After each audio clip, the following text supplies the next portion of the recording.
Welcome back to the Maple Popcorn Podcast. Today's episode offers a captivating dive into the journey of Canadian filmmaker Kari Skogland, known for her role as director of the acclaimed series The Handmaid's Tale. Originating from Ottawa, Ontario, Kari is an Emmy-nominated, BAFTA award-winning filmmaker known for her versatile contributions to both film and TV. From her beginnings as an editor to her transition into directing, Kari's journey in filmmaking has been nothing short of remarkable. Her diverse career spans award-winning television commercials, music videos, and acclaimed TV series like Dead at 21 and Traitors, as well as her latest TV series for Marvel Studios, The Falcon and the Winter Soldier. With other ventures such as the CEO of Mad Rabbit, a development and production company, Kari continues to push boundaries and advocate for women directors in the industry. From her groundbreaking work focused on storytelling on screen to her commitment to inclusivity behind the scenes, Kari Skogland is truly a force to be reckoned with. Now, without further ado, let's delve into our conversation with Kari and explore the magic behind the movies. So, Kari, thank you for joining me today on the Maple Popcorn My pleasure. Podcast. I want to start with something that caught my eye in your bio, was that you were only 12 years old when you decided that you want to be a filmmaker and write, direct, and produce. So tell me a bit about that, because your family isn't from part of the industry as far as I know. So where did this yearning for this artistic life come from? Well, my stepfather actually was in the radio business, so I was tangentially associated with the industry, but more on the news side, and that kind of world of it, and music. But I went to see a movie called Ryan's Daughter, which was a David Leadon film, and I never looked back. For some reason that film lit my fuse, and I decided that I didn't know anything about the industry, but that I wanted to do that, whatever that was. And I think it's because it doesn't hold up today in the same way that it did when you're 12 years old and snuck into the theater. But it it was so emotionally charged and such a big world, I think. And that's sort of what I love to do, is build worlds.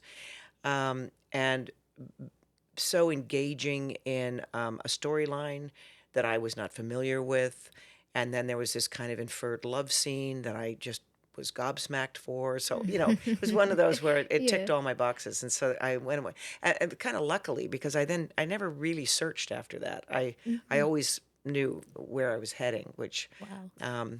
I think is a blessing. Yeah, absolutely. And to have that vision at 12, because it kind of speaks volumes about your work now as well, because I do see you have a very distinct style of voice and tone with your work. So to see that and to know that that's what you want at 12, that's pretty impressive. Thank you. Thank you. Well, that or incredibly stupid. I'm not sure which. No, I don't think it's the latter.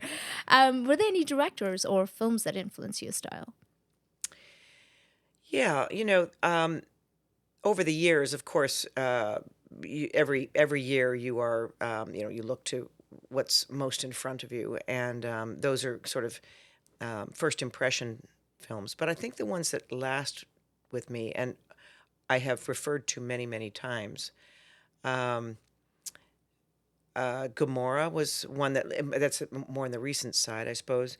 Um, Lena Wertmuller, I think one of the first ones, Swept Away, that was also another, and I was actually thinking about this. I think I tend to, I like, the conversation. Of course, that was a game changer in its unique style, as well as, again, being inside perspective of characters, which I really hadn't seen before and enjoyed. I mean, I can tick all the boxes with the big ones, the Godfather and actually, One from the Heart, which was one that a lot of people don't remember. That was a big one on my radar at the time. Um, I think Café de Flore, actually, Okay. which was a Canadian Jean-Marc Vallée film, and that I referenced many times. You sort of feed your brain Mm-hmm. with art, contemporary theater, also music videos, which is where I started, and even commercials. You look at all these visual imagery, anything visual storytelling, and then also obviously in the writing side of it and how they've engaged you. So that's kind of what I look for. So I would say I went back to these films on a regular basis. Jane Campion's The Piano, I watched Hmm. probably 100 times. That was still to this day is one of my one a film that moved me in I think as a woman more than anything. So those are a few of them. Oh, that's amazing. You mentioned music videos when you started. So take me back to when you started. You had this vision. You were a young filmmaker. What was that journey for you like when you talk about, you starting in the music business and doing that and being an editor as well? Yes, I started as an editor, which gave me, I think, a real insight because I rely on the editing room quite heavily because that's where you rework the film, you rewrite, you revisualize. Um, as brilliant as you think you might have been on the floor when you're in that moment, you get into the editing room and you think, "Oh, wow," it's the cold hard truth. So it gave me a lot of confidence on the directing side because I understood how I could get around issues or where I was not covered. I also found I was really particularly as a commercial editor when I was in commercials, I would find all the gems and the mistakes. Hmm. And I would find all the gems in the outs, as we were rolling out or rolling up, you know, before or after the slate. And I learned from that. And so I thought, actually, a lot of filmmaking is creating a situation for which these mistakes, so called, can happen, meaning the genuine moments, Hmm. the ones that are unscripted. And so I really try to set the table for that. So my editing all my music videos were certainly influenced by that. Certainly my commercials were. And then on top of it, I often found, and still do, some of the most interesting angles or places to put the camera and capture a scene come when, they're very unplanned. And I don't mean to be cavalier about it because obviously planned, detailed work is also very much a part of what I do. But sometimes when the operator puts the camera just down, while resting and puts it down on a chair and it's a don't move, that's great. So from editing, I moved into music videos, early days of music videos, into more into commercials. Eventually, opened my own commercial production company, which then turned into oddly, a wonderful assistant director who I had worked with was working with somebody who it was a show called Catwalk, and they wanted to reinvent it. It was on MTV and one of the I can't remember which here, but in Canada. But in any case, they wanted someone to kind of come in with a vision and reinvent it. And he said, Kari, she's so that was my first foray into narrative, into drama. Where I was able to come in and bring my kind of commercial sensibility Yeah. and music video sensibility to it. And the crew thought I was nuts. It took me a while to turn them around, but why but I why did. why did they think you were? Well, because I was coming at it very differently for them, from a sort of a traditional. Okay, here's the scene. You do this, this, this, and this, and you've captured all your people. Um, but this was a particular as a filmmaker, uh, there's certain kind of, I guess, rules that people kind of go by. And I had to break those rules, not only because visually I wanted to, but also just to make the schedule. It was incredibly ambitious. There were 6 people in the room. It was about a band. So there was like 6 people in the room all the time. We would block shoot 3 episodes, 5 days each.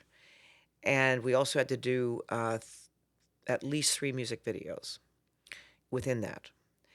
And that's a very tall order actually. So I perfect. It was like going to blocking boot camp. And you know where I looked to the soap operas because I thought, okay, these guys do 27 pages a day. So how do they do that? And so I started studying how they were doing it. And I was like, okay. So I took a lot of those skill sets to the floor, and it took a while. But the crew was not trusting to begin with. Besides the fact I was female, I was coming in with all these harebrained ideas, but it worked out really well. Yeah. And and the show did very well in the end. So that And was, you break in any way you can. and that too, that was, you said this was for your first narrative Yeah, feature? that was the first. It was a series Yeah. called Catwalk. Nev Campbell was in it, and I can't remember who all was in it. It's a long time ago, but But to be able it to did well. have that vision, though, it's and that too, that Yeah. this is how I want to do it, even though it is your first series, and for them to, and you're saying obviously this was a different time, and obviously a woman, as you said, but that was a whole different time, so I can't even imagine what that must have been like. There the good, bad, and the ugly. It's mostly good, Hmm. but some ugly. And I'm here to say I'm still standing and got my way through. But it was definitely as a female in those days, there just weren't any doing what I did. You've always owned a company, as far as I can tell. You've always Hmm. owned. Is that to have skin in the game and to have some sort of control? Yeah, I think so. It's funny. I hadn't really thought about it until uh, getting into this podcast. That I I opened my first company, which was a post production company. Had a second post production company. Had a specialized film storage company. So I've always had this entrepreneurial side. In the post production side, I was lucky enough to be in a situation where the owners of the existing company were retiring, and they kind of came to me and said, would I pick up the pieces? And I was young and certainly willing. So it was kind of nobody else wanted it situation, but I'd always sort of felt that having a hand in my own destiny was an Hmm. important, just an important lane to choose. So I can tell you, it's both good and bad because on the one hand, once you have an overhead, you're kind of serving that as well. So you don't necessarily have a hand in your own destiny so much as paying the bills, which, but it taught me a lot, obviously. And it also put me in a situation, I suppose, where I felt responsible for my employees and understood a bigger picture of what it is to be in this industry on a grander scale, as where you're not just gigging and coming in and out, but that you actually have to Hmm. sustain not only your own income but those around you. So uh, I then opened a production company, a commercial production company that was very successful, and I think I was the. I guess now that I think about it, I was probably the only female who did that at the time. Hmm. Um, and I was offered some very big, corporations came after me to absorb me, and I just never did. And maybe that was stupid at the time, but I did keep thinking if I can be a maverick and keep my own voice and my own books, my own Hmm. bookkeeping, I could maybe move the needle. So I eventually turned that into companies that did, television shows and various things. So Skoglund Films became, my production company, my go-to production company. I know, not a very brilliant name, but not inspired. No, I'm But that sure. was, we Hmm. did a few. Well, we did Stone Angel, Yep. 50 Dead Men Walking. We did a number of. In those days, the whole television thing was quite different because, of course, there weren't streamers, and so Hmm. it was more feature based. Size of Watermelons was another one I did with Paul Rudd. So yeah, I did that. Now I've got another company, Mad Rabbit, which we do television alongside features. Awesome. Before we get into that, was one of the things I wanted to discuss was tell me about a little bit about your vision and your mission for Mad Rabbit. I worked hard on all that, and I had to bring it so I could look at it because I hadn't looked at it for a while. When I first was looking at opening Mad Rabbit, I was in a real state of change, and I had a business coach by the name of Stephanie Ziv, who is someone who's extraordinary and really helped me focus. And it took me about 3 months to really craft something that I felt I could carry with me for a long time. So that was a number of years ago. So the Rabbit vision statement was to craft powerful, smart, entertaining, and impactful stories that raise consciousness, challenge our assumptions, and leave a legacy. And so the statement, the vision statement. If you're going to do a corporate statement, you also have to do a personal statement. Mm-hmm. And so at that time, I really had to think about my family and what that was going to be intertwined with a more robust company, or as I was building this Mm-hmm. company. And so, and I encourage everyone to think about your personal statement because that informs all the rest. And so that one was to have a balanced, human, and graceful life while exposing my family to the most interesting and fun the world has to offer. And I hope I'm achieving that for myself and my girls and my husband. We've had quite an adventure, and they've been along the ride with me the whole way. I love that. I love that it's a family business, and that's part of what made you want to be able to handle both the personal and the professional side of things. Yeah, I'm really thrilled that my daughter, who's now I have two daughters, Aislinn and Mackenzie, and my older daughter has decided to, uh, follow my footsteps, and she's a writer director, and she's done two pictures already, and she came to me and asked if she'd like, if I'd like to open a company with her. So we're partnering in a company that tells, uh, younger and I want to say. Ambitious, but with a different, less conservative lean. So we've opened that company called Take a Trip, and we're hoping to do our first picture this year. So Oh, yeah, congratulations. Looking she'll forward have to written it. and directed it, and I will. Well, actually, we have two projects that we hope to bring into the pipeline this year. One of them's a series, and one of them's her feature. Congratulations. I'm looking forward to that. It'll be an adventure, I'm sure. For sure. And, we just came back from the Cannes Film Festival together.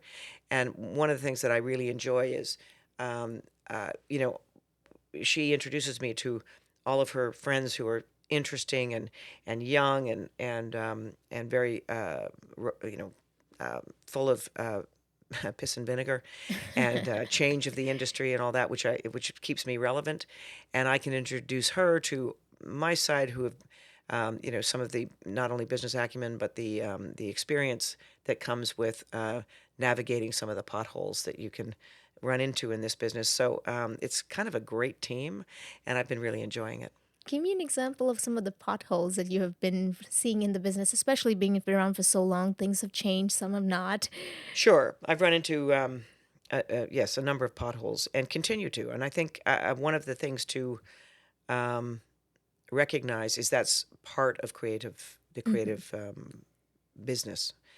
It's probably part of every business, but in particular, the creative business attracts big personalities, Hmm. and they're not always good ones. So you have to. I'm learning, and it's always learning because you never really know the DNA of what you're dealing with. So you try different strategies to make sure that it remains a safe space for everybody, including yourself, which it isn't always. So Hmm. then you have to figure out how to step out of that unsafe space and protect the project. But the most important thing is the work. So you make sure that it's all about the work at all times, and that can be the beacon at the end of whatever dark tunnel you're in, which I subscribe to. So even you know when the shit's flying, keep your eye on the prize, Yeah. as kind of my mantra. And so far it has worked. That eventually the prize gets uncovered, and all of that goes away. The point is, if you go through a tough time with something, and at the end of the day, the results are less than stellar, um, then that outcome is not good for anybody. So Hmm. if you can sort of just stagger forward with that sort of blind idea of, okay, it will be good and I will protect the work, then at the end of the day, people end up with something everyone's proud of. Hmm. So that's kind of the thing behind it. So the potholes are many, and I can't even begin to describe how many I've run into. They can be production potholes that mean that as a leader, you have to be the one who is, calm, cool, carry on kind of vibe, and recognize that we can create miracles if we all kind of jumble together. If it becomes a personality issue, then you have to navigate that and figure out how to get to the other side where, you know, they everybody has their teeth and the blood is not flying. Um, and that can be hard. And sometimes you have to step back and not be too invested in the outcome, and sit back and go, okay, we'll see how this goes down. And that's the most important strategy, is to not be invested in the outcome, even though that's my job to be invested in the outcome. Right. There are some times when you step back, things unfold far better than you could possibly imagine. So I that's those are some of my go-to little sayings in my head, Right. which keep me centered. Yeah. So, what is an absolute no? Something that you will put your foot down and not subscribe to and let it happen on your set or under your control? What is something that just you will not tolerate? Well, the first one is obviously safety. Mm-hmm. But safety is a big umbrella of many kinds of safety. Physical safety, of course, and physical safety, where somebody's cutting corners, is the first thing that, no matter how much you protect a production, we work in really what's a factory, Mm-hmm. a version of a factory. So there's lots of heavy equipment around. There's lots of things that can fall out of the sky on you. There's lots of stunts that people do that are dangerous, even though people are trained to do them. So it's important that you look at all that and kind of do an evaluation of, is this going to be okay? Do I let this happen, or wait a second? Mm-hmm. The second one is, I guess, probably emotional safety, because it is a business of big personalities, and uh, some people can, under pressure, behave badly, and so I won't tolerate bad behavior. I will tolerate it to a degree if I'm the only one engaged with it, Mm-hmm. because I can decide that I'm the one deciding whether I have my shield up or down. Mm-hmm. But if it's towards anybody else, then I have to step in, within, obviously, my Limits. lane, because if it's none of my business, then it's none of my business. But I do try to take responsibility. So emotional safety, I think, is really important for the workspace. And, if I can have a safe set, meaning an emotionally safe set, where people can experiment, actors can, I say to them, listen, if it sucks, it won't be in the movie. So let's try it. Everybody has interesting ideas. Not all of them are good, Mm-hmm. but out of an interesting idea that doesn't fly, another idea will come that is fantastic. So you have to have a place where interesting ideas are allowed to float. Mm-hmm. And I don't need to be the smartest person in the room. I have the enviable position of often being able to cherry pick the best ideas. Sometimes they're mine, but sometimes they're somebody else's, and I can galvanize that into the big pot, and I Mm-hmm. I turn it, and I get great pleasure out of seeing, because what we do in my side is I create, whether I start with a blank page and I'm writing, or whether I am creating from a page written by somebody else. I create a world, a scene, an intimate moment, something that didn't exist without everybody involved, Mm-hmm. that makes it happen. And that's the hair, makeup, that's the costume, that's the production designer, that's the cinematographer. I cannot do it alone. This is a team sport. So it gives me great pleasure when we've all come together, and we're all different personalities. We never know each other except within the confines of the business. So everyone brings their A game, and also, their B game sometimes. But we look at what we've just done and go, wow, that was just great. So if I can achieve that at the end of every day, to walk away feeling like we did something a little bit extraordinary, uh, and then maybe a lot extraordinary, that's very satisfying. Mm-hmm. I'm not sure that fully answered your question, but it brought up some other It things that I did. think are important. It did. It definitely did, and it made me think also that directing, being a filmmaker, leading is so much more than just the title that you have of being the director. Yeah. I am not a psychologist, but I definitely use plenty of psychology in what I do. And I refer to other people, and I have help from other people. You know, um, I have a business coach who helps me navigate all the different stresses that I face, and help me give context to them, because you don't always have someone that you can um, go and talk to, who understands fully what you've been going through or what you are going through, and can also help you with seeing it from a you know 20,000 foot view, and see where you can make a change or where you might be the problem. So I I think it's important that you recognize you are part of a team.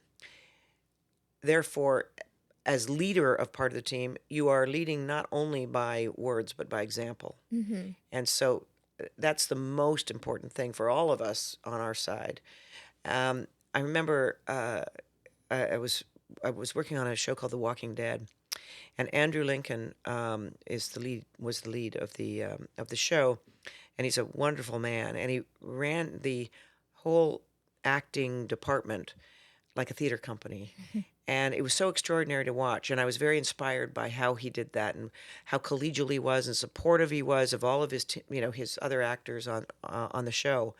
And it made for a very strong family experience and a very rich, creative, satisfying world that they went to work every day in. So I learned a lot. I learned a lot from everybody who I see that I admire, and I think, okay, I can pick up a little tidbit here and there. I love that.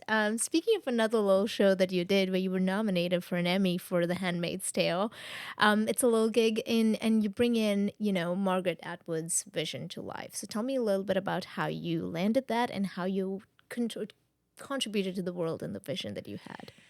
Well, truth be told, the first one I did of that, season one, was the finale, and I got the usual call. Would I be interested in taking a look at this project?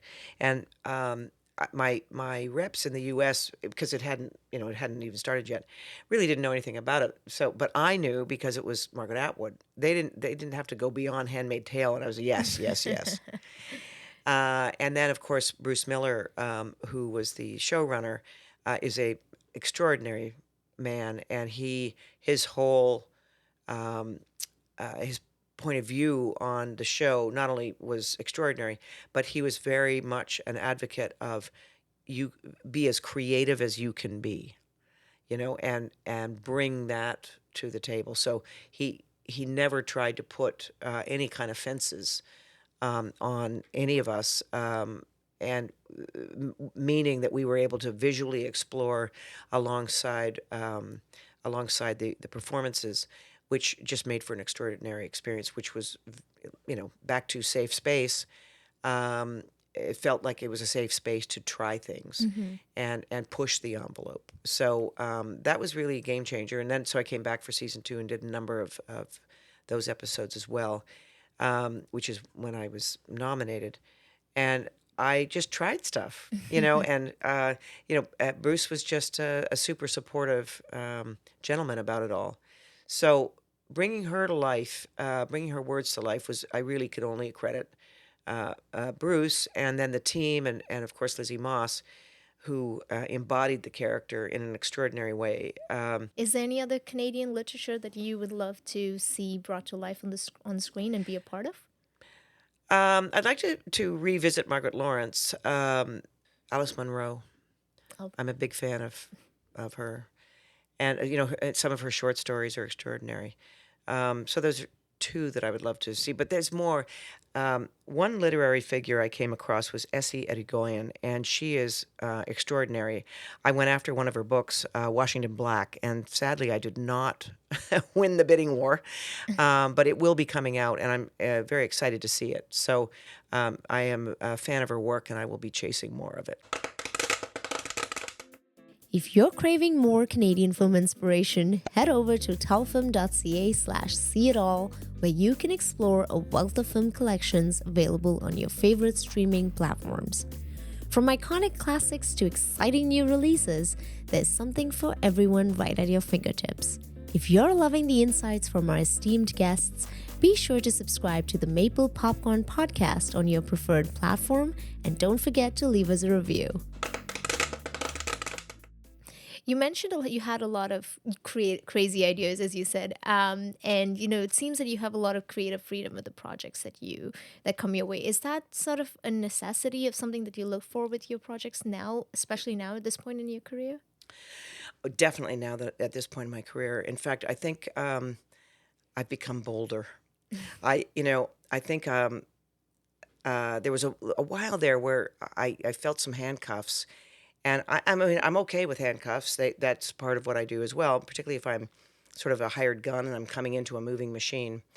But I still feel like it's my maybe it's just my process, but it's also my job to push the envelope where I can, Mm-hmm.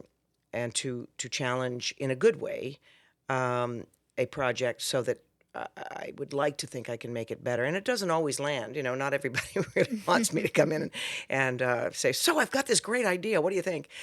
Sometimes they just want you to just shut up and do it. But it has been my signature, and I have to say, I think it's what gets me hired, and what makes people come back and take a look at the work and go, oh, okay, yeah, she's going to be a good fit for this project. So work begets work. Be careful what you do. So I took that to heart, and I started being a little bit more careful about what I chose, so that I'd be working with people who would not just respect, but embrace, crazy ideas. Obviously, they're within the context of the project. There, I don't come in saying, "Wow, this drama really should be a musical. How about that?" Yeah. So it's riffing on Mm-hmm. the DNA of the material that's there.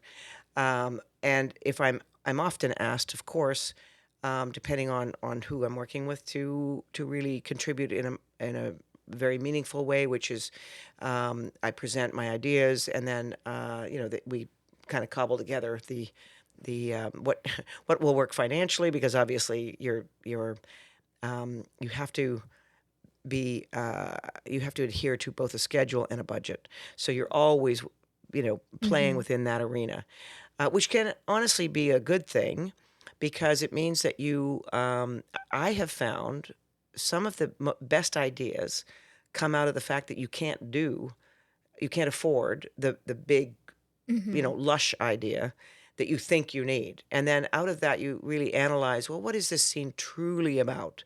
Is it about the spectacle, or is it about the minutia of the interaction between the emotional story and interaction between these two characters? And often, you scale back and you realize, I never would have thought of that if I hadn't had the challenge Mm-hmm. to come up with something affordable or different, or maybe it's a location issue. Your location falls apart last minute, and now you have to come up with a new idea. Mm-hmm. So I think it's making sure that I have I guess one of my signatures is to be able to pivot, as well as to be able to bring to the table something that will hopefully enhance the project. And I love that. I mean, who Mm-hmm. wouldn't want to be hired to do your best work? And because there are times when I think, well, you're not really using my brain. It's fine. I get paid either way. But it would be great if if I'm Right. working in a situation where I'm more of a gun for hire, it isn't something that I've generated. I've come into a moving train. Then I feel like, well, you have a choice. You can ask me and use my brain, or I can sit here and Yeah, be dumb about it. and it So probably doesn't satisfy you the same way as something where you no. actually be able to use your No, talents I so have that. trouble keeping my mouth shut in those situations, which is totally annoying, but If it works to your advantage and you able, because I can clearly see, as you mentioned, you talked about your signature style, and you can see that, especially, for example, your recent project, I was talking to you about this earlier, was Marvel's Falcon and the Winter Soldier, and that is the best opening scene I've ever seen in the Marvel universe. And it's because, yes, they hired, they want the action set pieces and all of that, but also the way you ground your characters and that emotional beat, consistency in tone. And I guess if you weren't you for who you are, you wouldn't have been able to make the whole 6 episode series. thank you. Well, that particular series was a joy to make. Mm-hmm. The whole team, the Marvel team, they are terrific to work with, and I would love to do it again across the board. In fact, we hope to be working. Anthony Mackie and myself and Jamie Dornan, who was not in that series, but Anthony was, hope to be working again soon on a project that it has not been announced yet, but is in process. And so it was a joy to do. That one was also because I did all six. Was a real sprint, because Mm-hmm. you have to have the stamina to do a 6-part movie, and that's what I loved about it, was because we were making a movie, not a series. and that was the mindset going in, performance wise and everything. And it was also a wonderful kind of departure for Marvel because this was kind of a buddy cop road movie, Mm-hmm. which was not really something that they had done and wanted to explore.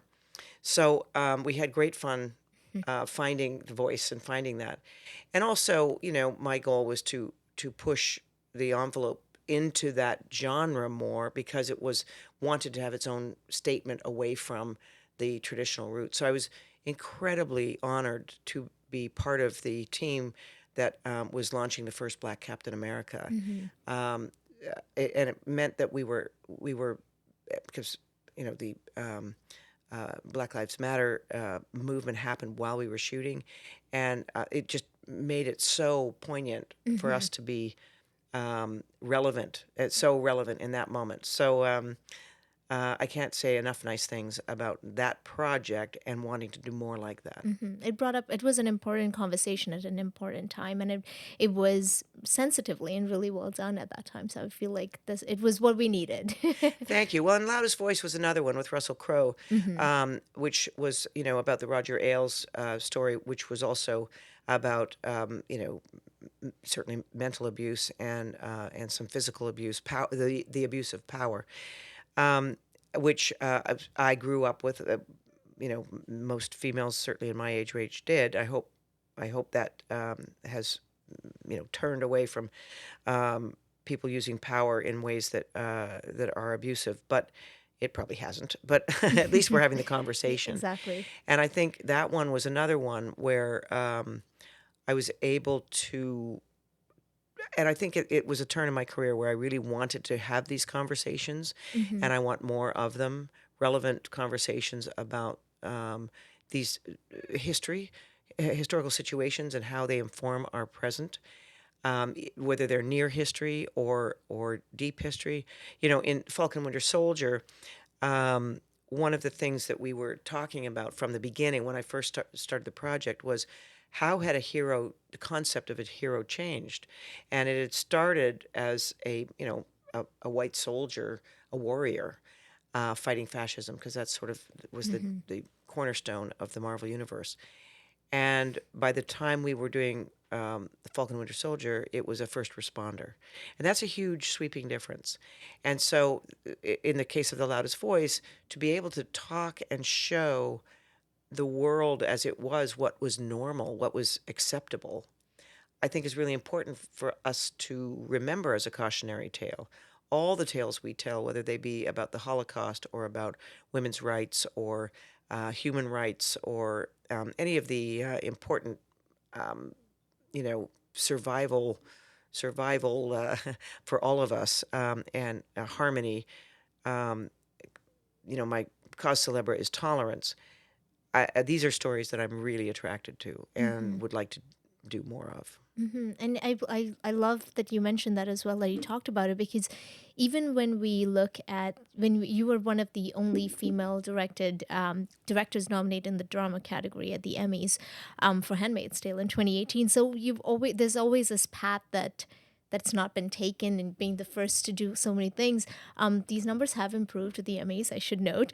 But as an advocate for women directors in the industry, how do you think the industry has evolved, if at all, or even changed? Have we moved the needle a little bit? I'd like to say yes. I think we have. I do a lot of mentoring, and I've been working with the Women's Steering Committee at the DGA for. I worked with them for 15 years. I worked with the DGC here, and the DGC in particular has done tremendous advocacy in Canada for women's rights and empowerment. And more, there is a mentoring process. So there is a way in because I think that's been the most difficult. People, because it is a very particular industry, and I don't know that it's on purpose entirely, Mm-hmm. but people tend to get hired by people they know, Mm-hmm. or family that family friends that are in the business. So it becomes quite a closed door, or a hard door to open, or a hard door to even find, let Mm-hmm. alone to open. Now there are more ways in. and more ways to get a so-called education and experience. The education side to it is important, but truthfully, the doing is what is will make you a filmmaker. You just have to go and shoot some films, and they can be on your iPhone. The great news is you now can achieve great work with very little cost involved. That means, and you have portals, whether it be YouTube or Instagram or any of the other portals, TikTok, where you can now expose your work at a very, and find an audience, and that can translate. So I think that will change. That has changed for everybody, um, gender wise, for women and diversity. I would say that now more than ever, there is a real, and it changed for me too, by the way, Mm-hmm. because until the sort of the Me Too movement of which I keep joking, I've been through 3 or 4 of these in my lifetime. Mm-hmm. But this particular one was a bit different because for the first time, there was literally legal backup. Yep. So the spine of it was much more hard hitting, and the studios really had to pay attention because this was finally someone noticed Mm-hmm. this actually is illegal based on what we know. The 50% of the population and less than 8% representation in an industry that needs to talk to everybody. So that certainly changed for me. And I would say, obviously I had a body of work that people could go, oh, she's perfect because she has a body of work, so Mm-hmm. she ticks a box. And you said this line about never mind getting paid less, just getting employed is pretty damn hard. Who would want to hope for a fulfilling career as a female director when so few of us are working, even today? Women in the creators share. Why is that so hard to support? Do you feel like you've got an answer to this question now? Yes, I would say the question still stands Mm-hmm. because we we are in need of balance, Mm-hmm. and so balance or harmony is allowing these voices, all of our voices, to actually not just we say oh to be heard, but actually just to speak. Mm-hmm. So it would be, I think we do have mountains to climb, um, but I think we are at least, just the very fact that we're talking about it now on a different scale, Mm-hmm. and that women are being celebrated and they're winning awards and they're getting to a place where they can win awards, and they're getting employed, even if it's sort of a backhanded form of affirmative action. It means you're getting experience, and Mm-hmm.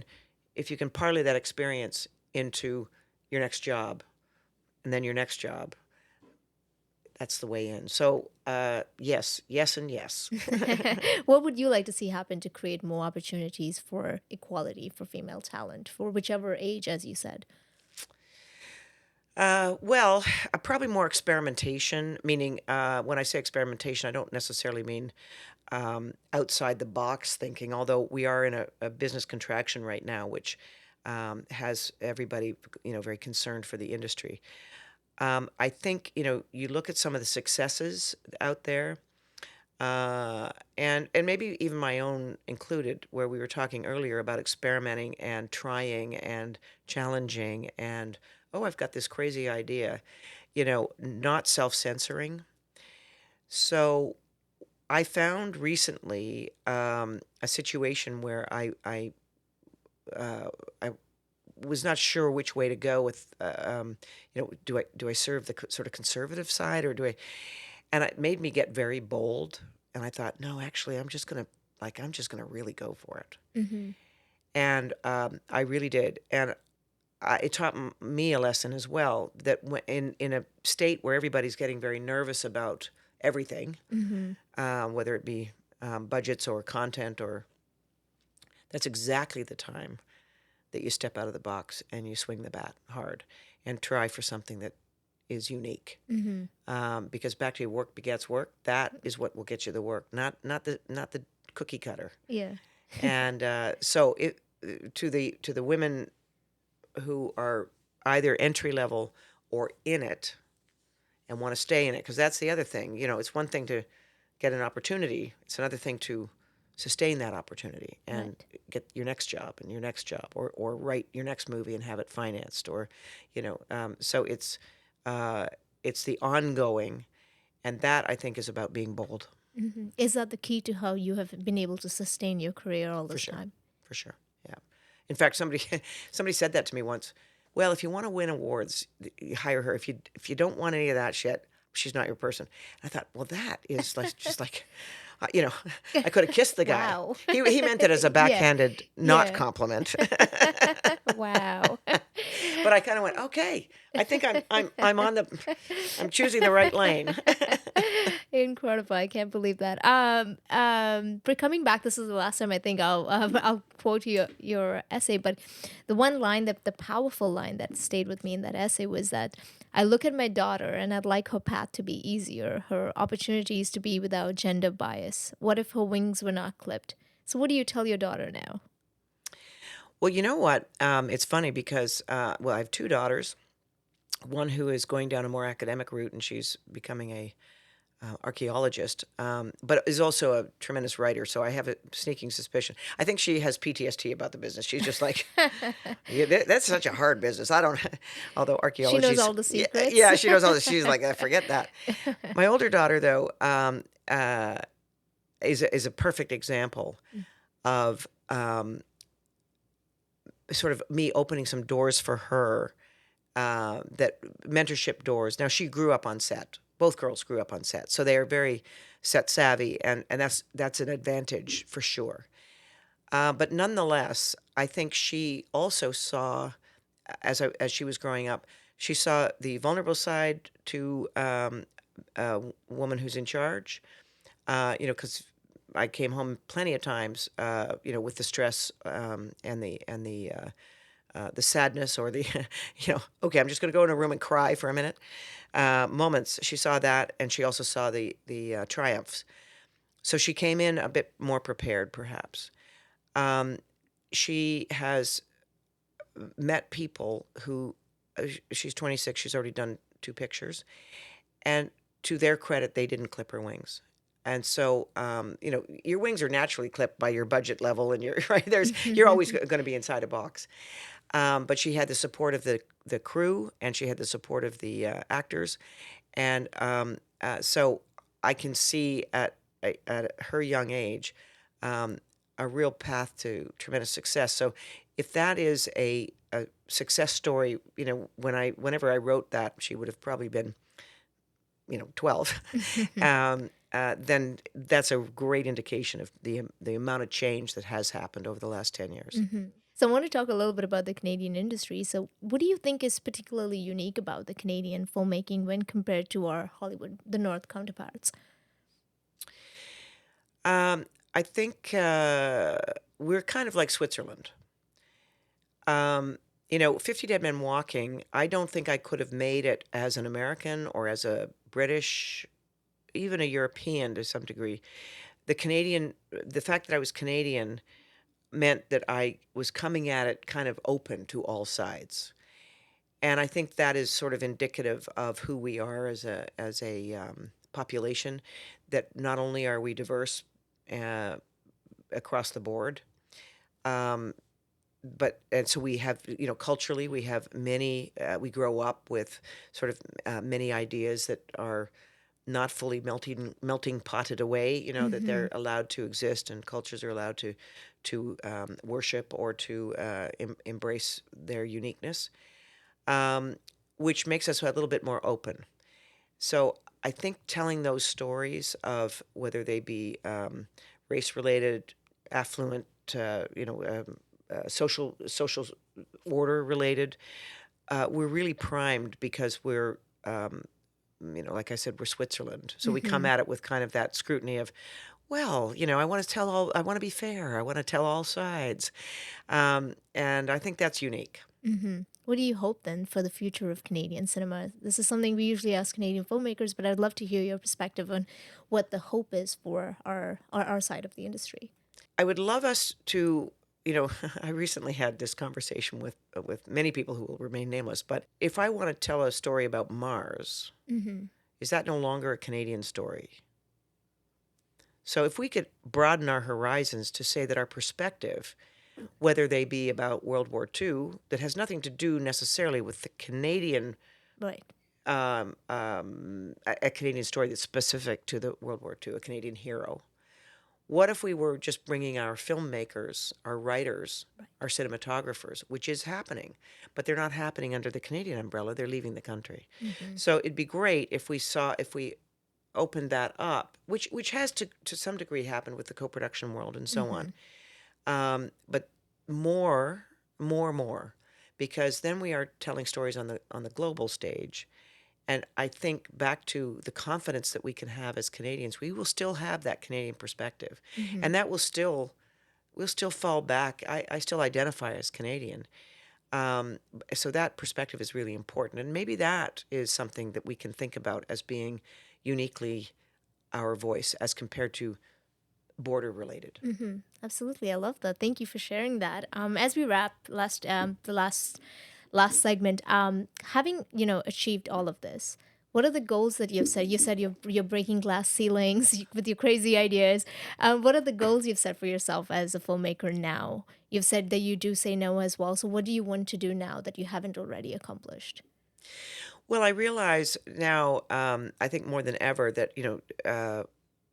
time. I mean, I work in a business. It's all about time, right? Like I have 10 hours in my day. I have 12 hours in my day. It's all very time related. But I am quite. Uh, I'm recognizing, I think more than ever, that the stories that I want to tell, I need to really focus on, because it's very easy to go off to the left or to the right, and oh, there's a shiny object over there. I want to explore, and there are some stories that are important to me, to tell, and so I think I would like now to focus on getting some of those, and they can be new, and sometimes they can be stories that are brought to me. It's not always about, somebody brings me a project and it ticks the boxes that I've set. Mm-hmm. So it doesn't necessarily have to be, something that I have been carrying around in my back case for a while. But I do have a shelf full of them. And it always is soul destroying when I've been carrying something around for a while and then I see somebody else doing it and I think, oh, gosh, I would have loved to be, if I'm passionate about that story. So I'm going to pay more attention to some of the stuff that I have been, kind of putting on the shelf and parking for a while I go and do something else, and try to bring that to uh, to the entertainment industry in one form or another, whether it be on the big screen or the smaller screen. And I guess also to fulfill, more adventure, because that's really where I like to live. Is boldly going where nobody's gone before. Yeah, if absolutely. I can quote. You mentioned a little while ago earlier in our conversation about all the mistakes that you learn from, like from early in your career. What is a mistake that you think we would like to learn from you? The biggest mistake or the biggest learning curve for you in terms of all of this, and when you look back into your Oh my perspective. goodness, there's so many. Maybe you know what? Maybe that's it. That you have to, recognize that, you have to make mistakes. Mm-hmm. It's about how you make it's about the mistake and how you recover from it. It's not about, you can have a great sense of humor about yourself, which is important too, to not take yourself too seriously. Um, but I think it's understanding that mistakes, big and small, um, are just part of the landscape. So don't beat yourself up. Mm-hmm. Kind of do the all right. Uh, that happened, and ask for help. Mm-hmm. There's plenty of people who are very interested in your success. So as a person, as should you be in somebody else's success. Mm-hmm. So with that sort of mutual support happening, it's really important to reach out to people. And when you don't know something, don't pretend you do. Mm-hmm. Just be honest, and people will help fill in, and people will teach you. And if you make the same mistake twice or three times, you got to look at that and say, okay, that you can beat yourself up over. Your own mistakes, absolutely. Is there any advice you'd give to aspiring filmmakers who want to probably follow in your footsteps? The only way to become a filmmaker is to become a filmmaker and call Right. yourself a filmmaker. You know, school is great. Um, you know, studying it at because all the colleges now have different, you know, courses and diplomas and whatever. But this is a weird business where it's less. That's a great place to foster relationships because those people will show up in your life again.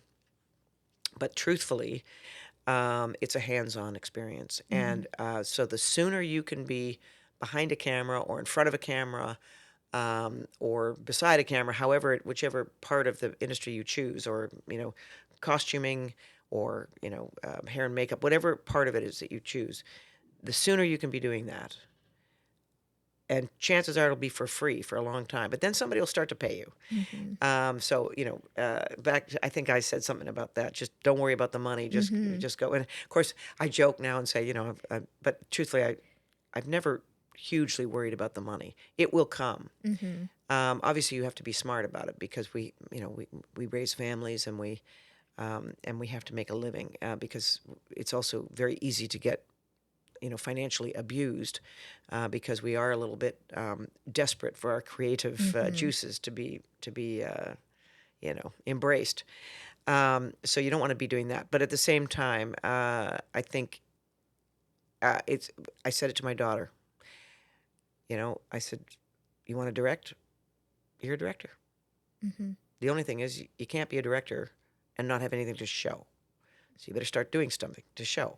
So you know, she did a short film. She was at what's called Metropolitan at the time, Metropolitan University, Mm-hmm. because a lot of females over the years have come to me saying that they felt they had to make a choice, that you couldn't be a film, and they were told this, and I was told this, you could not be a filmmaker and have children because you know that's just not what a filmmaker has to be so dedicated to what they do and to the Mm-hmm. creative process and you know, I listened to that for a little bit, and then I decided, well, wait a second. A kid doesn't know what's normal or not normal.